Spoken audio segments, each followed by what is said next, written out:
Ready start.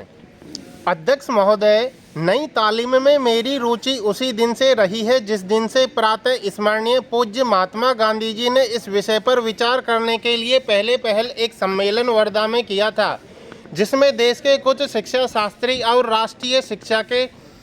से संबंध रखने वाले कार्यकर्ता आमंत्रित थे। उस दिन से इस पद्धति की जिस प्रकार से जांच और प्रगति हुई है, मेरा उससे कुछ न कुछ संबंध रहा है और इसलिए मुझे इस बात की प्रसन्नता है कि आपने आज मुझे शिक्षा संबंधी विचारों को व्यक्त करने का अवसर दिया। यद्यपि मैं जानता हूं कि ऐसा करने में बहुत अंश में पुनरावृत्ति करूंगा और हो सकता है मेरे मत से दूसरों का, विशेषकर शिक्षा शास्त्रियों का मत न मिले। इसके अतिरिक्त विचारणीय बात यह भी है कि शिक्षा के संबंध में केंद्रीय और राज्यों की सरकारें आज जो नीति बरत रही हैं, उसका मेरे मत के साथ कहाँ तक मेल होता है और मेरे मत में अथवा उस नीति में परिवर्तन कहाँ तक आवश्यक दिखता है। इसलिए मैं आशा करता हूं कि मैं आज जो कुछ कहूँगा वह व्यक्तिगत विचार के रूप में ही समझा और देखा जाएगा और उस पर आप निर्भीकता पूर्वक और निर्लिप्त रूप से भली भांति विचार करेंगे।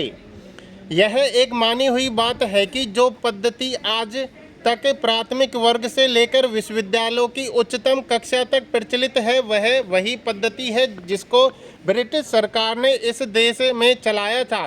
और स्वराज्य प्राप्ति के बाद भी अभी तक उसमें कहीं कोई मौलिक परिवर्तन नहीं हुआ है। उसके लिए हम किसी को दोषी भी नहीं ठहरा सकते, क्योंकि जिस प्रकार शांतिपूर्वक हमें स्वराज्य प्राप्त हुआ, उसमें यह अनिवार्य था कि स्वराज्य के साथ साथ वह शासन पद्धति, शिक्षा पद्धति तथा सारा उपक्रम जो अंग्रेजी राज्य में प्रचलित था, उस परिस्थिति के प्रकाश में विचार करें और जो कुछ परिवर्तन आवश्यक जचे उसे अमल में लाएं।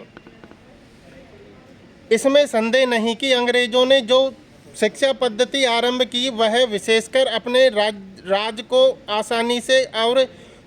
सुविधा के साथ चलाने के लिए जारी की थी। उसके साथ साथ उनके दिल और दिमाग में भी यह विचारधारा काम कर रही थी कि यहाँ की संस्कृति और साहित्य में कोई ऐसी चीज़ नहीं है जिसको वे अपनी संस्कृति, साहित्य इत्यादि की अपेक्षा अधिक अच्छा समझें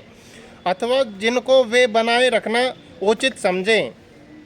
धीरे धीरे उनकी विचारधारा में थोड़ा बहुत परिवर्तन भी हुआ, पर मूल रूप से नहीं। और इसी बीच यूरोप में विज्ञान की जो प्रगति हुई, वह इस देश में उनकी भाषा के द्वारा ही प्रसारित हो सकती थी। इन सब का परिणाम यह हुआ कि शासन की सुविधा और अपनी भाषा तथा संस्कृति के प्रति श्रद्धा के कारण उन्होंने इस पद्धति को जारी रखा और इसको अधिक का अधिक प्रोत्साहन दिया गया।